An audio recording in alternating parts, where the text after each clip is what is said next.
UP की बिजली व्यवस्था में बड़ा भूचाल। जब ऊर्जा मंत्री ने अपने ही विभाग के सबसे बड़े अफसर पर खोल दिया है मोर्चा। नमस्कार, स्वागत है आपका भारत नाउ लाइव में और मैं हूं आपके साथ गरिमा। आप देख रहे हैं भारत नाउ लाइव। उत्तर प्रदेश की सत्ता और नौकरशाही के गलियारों में इन दिनों एक ऐसी घटनाक्रम चर्चा का विषय बना हुआ है जिसने सिर्फ ऊर्जा विभाग ही नहीं बल्कि पूरे प्रशासनिक व्यवस्था को झकझोर कर रख दिया। आमतौर पर मंत्री और विभागीय शीर्ष अधिकारी सार्वजनिक तौर पर एक दूसरे के खिलाफ खुल करके नहीं बोलते, लेकिन इस बार मामला अलग है। प्रदेश के ऊर्जा मंत्री ए के शर्मा ने अपने ही विभाग के अपर मुख्य सचिव एवं Uttar Pradesh power corporation limited यानी कि यूपीपीसीएल के अध्यक्ष डॉक्टर आशीष कुमार गोयल को एक ऐसा पत्र लिखा है जिसके शब्दों ने सियासी और प्रशासनिक हलकों में हलचल मचा दी। यह कोई सामान्य सरकारी पत्राचार नहीं है। इसमें मंत्री ने सीधे सीधे बड़े गंभीर आरोप लगाए हैं। आरोप केवल प्रशासनिक लापरवाही के नहीं बल्कि जाति, धर्म, भ्रष्टाचार, मनमानी नियुक्तियां, कुशल कर्मचारियों की छटनी और उपभोक्ताओं पर अतिरिक्त आर्थिक बोझ डालने जैसे संवेदनशील मुद्दे से जुड़ा हुआ है। सबसे अहम बात यह है कि मंत्री ने साफ शब्दों में लिखा है कि उनके निर्देशों की लगातार अनदेखी की गई और भविष्य में ऐसी हरकत दोबारा ना हो, इसे शासन का निर्देश समझा जाए। यानी यह सिर्फ एक पत्र नहीं है बल्कि ऊर्जा विभाग के भीतर चल रहे कथित शीत युद्ध का सार्वजनिक दस्तावेज बन गया है। मामले की शुरुआत उन शिकायतों से जुड़ी बताई जा रही है जिनका जिक्र ऊर्जा मंत्री ने अपने पत्र में किया है। मंत्री के अनुसार वो वर्ष 2025 से लगातार कई पत्र लिख करके विभागीय स्तर पर हो रही कुछ गतिविधियों पर चिंता जता रहे हैं। उनका आरोप है कि लंबे समय से कार्य कर रहे अनुभवी और तकनीकी रूप से सक्षम कर्मचारियों को हटाया गया, जबकि उनकी जगह ऐसे लोगों को नियुक्त कर दिया गया जिनकी दक्षता और उनका अनुभव सवालों के घेरे में है। मंत्री का यह दावा है कि नियुक्तियां और हटाए जाने की प्रक्रियाओं में पारदर्शिता नहीं बरती गई। उन्होंने यहां तक आरोप लगाया है कि जातीय और धार्मिक आधार पर फैसले लिए गए तथा भ्रष्टाचार की भूमिका से भी इनकार नहीं किया जा सकता। यदि ये आरोप सही साबित होते हैं तो ये केवल विभागीय अनियमितता का मामला नहीं रहेगा बल्कि प्रशासनिक निष्पक्षता और सरकारी भर्ती प्रणाली पर भी एक बहुत बड़ा प्रश्न चिन्ह खड़ा करेगा। ऊर्जा मंत्री ने अपने पत्र में सहारनपुर के एक लाइनमैन का भी उल्लेख किया है। उन्होंने संकेत दिया है कि कुछ फैसले ऐसे तरीके से लिए गए जिसने तकनीकी, प्रशासनिक और राजनीतिक स्तर पर अनावश्यक समस्याएं खड़ी कर दी। बिजली विभाग जैसा संवेदनशील क्षेत्र पूरी तरह तकनीकी दक्षता पर निर्भर करता है। ऐसे में अनुभवी कर्मचारियों की जगह कम अनुभवी लोगों की नियुक्ति होने पर इसका सीधा असर बिजली आपूर्ति, फॉल्ट सुधार और उपभोक्ता सेवाओं पर पड़ सकता है।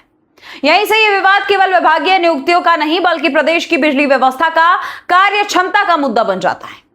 इस पूरे घटनाक्रम का दूसरा और शायद सबसे विस्फोटक पहलू है AFPPAS यानी कि fuel and power purchase adjustment surcharge को लेकर के सामने आया। 29 मई को बिजली उपभोक्ताओं पर 10% का अतिरिक्त अधिभार लगाने का निर्णय लिया गया। इसके तहत जून माह के बिजली बिलों में उपभोक्ताओं से अतिरिक्त राशि वसूली जाने लगी। सामान्य परिस्थितियों में ऐसा कोई भी निर्णय लाखों करोड़ों उपभोक्ताओं को प्रभावित करता है और विभागीय मंत्री को इसकी जानकारी होना स्वाभाविक माना जाता है, लेकिन ऊर्जा मंत्री का आरोप है कि उन्हें इस फैसले की जानकारी विभाग से नहीं बल्कि मीडिया के माध्यम से मिली। यहीं से मामला और ज्यादा गंभीर हो गया है दोस्तों। यदि किसी विभाग का मंत्री ये कह रहा है कि उसे विभाग के सबसे महत्वपूर्ण फैसले की जानकारी उसे वहां से नहीं मीडिया से मिल रही है तो केवल संचार की कमी नहीं बल्कि प्रशासनिक समन्वय पर भी गंभीर सवाल यहां पर खड़े हो रहे हैं।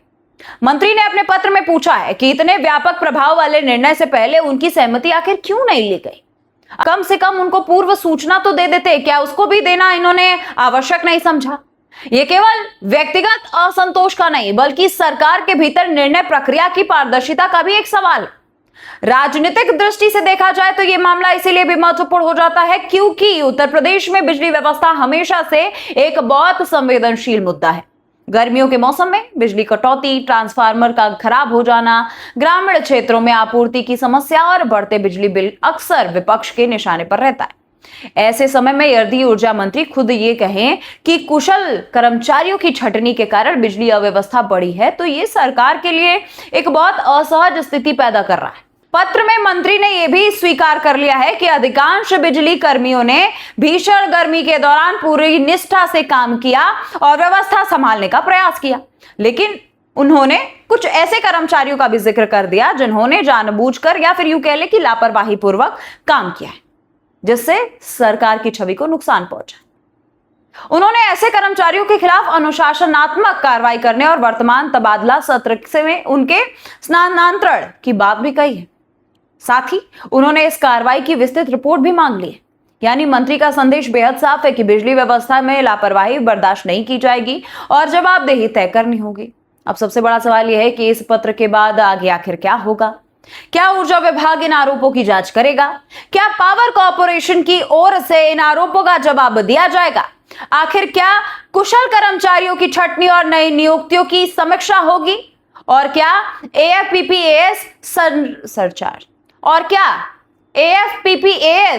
सरचार्ज के फैसले की प्रक्रिया पर सवाल उठेंगे? और सबसे महत्वपूर्ण बात तो यह कि क्या यह विवाद केवल प्रशासनिक मतभेद है या फिर विभाग के भीतर लंबे समय से चल रहे सत्ता संघर्ष की एक खुली अभिव्यक्ति?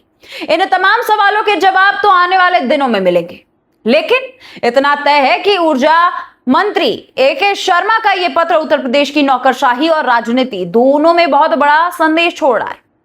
क्योंकि दोस्तों, आमतौर पर बंद कमरों में रहने वाले मतभेद जब सरकारी पत्रों में दर्ज होकर के बाहर आते हैं तो इसका मतलब होता है कि मामला अब केवल फाइलों तक सीमित नहीं रहा, ये सीधे शासन प्रशासन और जनता से जुड़ा मुद्दा बन जाता है। उत्तर प्रदेश की बिजली व्यवस्था पर इसका क्या असर पड़ेगा, क्या ये तो आने वाला समय ही बताएगा, लेकिन फिलहाल इतना जरूर कहा जा सकता है कि ऊर्जा विभाग के भीतर उठी ये चिंगारी अब पूरे के पूरे सिस्टम में बहुत बड़ी बहस का विषय बन चुकी है। आखिर आप इस वीडियो को कैसे देखते हैं? इस वीडियो में आपका क्या कहना है? कमेंट बॉक्स में आप जरूर लिखिएगा, क्योंकि आप ही हमारी ताकत है। और अगर आपको हमारा ये वीडियो पसंद आ रहा है तो हमारे वीडियो को शेयर कीजिए। हमारा चैनल नया है तो हमारे चैनल को सब्सक्राइब करना भी मत भूलिएगा। आप देख रहे थे भारत नाउ लाइव और मैं हूं आपके साथ गरिमा। नमस्कार।